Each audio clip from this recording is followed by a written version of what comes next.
C'est le 8 mars aujourd'hui, c'est la Journée internationale des droits des femmes et c'est l'occasion de célébrer les pionnières qui ont pavé la voie vers l'émancipation des femmes, mais aussi le moment pour revendiquer l'égalité. Véronique, le gouvernement du Québec a choisi Polytechnique pour faire une annonce sur l'inclusion des femmes aujourd'hui.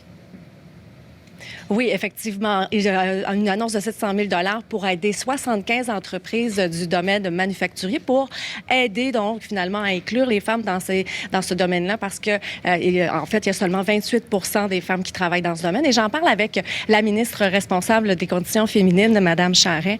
Donc, on est à l'École Polytechnique. Qu'est-ce que ça signifie pour vous d'être ici?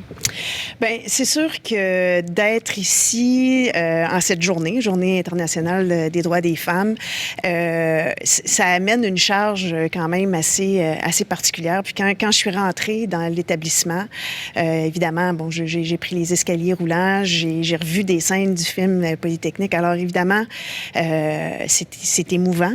Ça amène une charge avec la responsabilité que j'ai.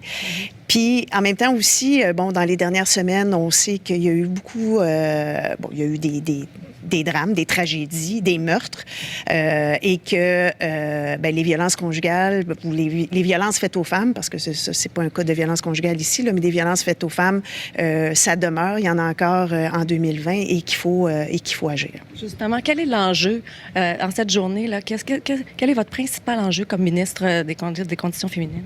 Oui, bien, c'est sûr que, bon, avec les derniers événements, puis avec le mandat que le premier ministre m'a donné en décembre, justement, de faire en sorte que les actions qu'on pose pour sécuriser les femmes soient faites de façon plus marquée. Alors, j'ai la responsabilité de coordonner mieux le travail qui se fait dans les différents ministères, justement pour sécuriser les femmes. Alors, il y a ça. Il y a comment on va outiller, comment on va faire en sorte de créer une cellule de sécurité autour des femmes pour qu'on ne voit pas des drames, des tragédies comme on a vu dans les dernières semaines. Parfait. Merci beaucoup, Mme Charret. Donc, des manifestations qui ont eu lieu un peu partout dans le monde, au Mexique, au Pérou, en France, et il y aura aussi, bien sûr, une manifestation cet après-midi. Donc, Sophie, nous serons là, bien sûr, pour couvrir les événements.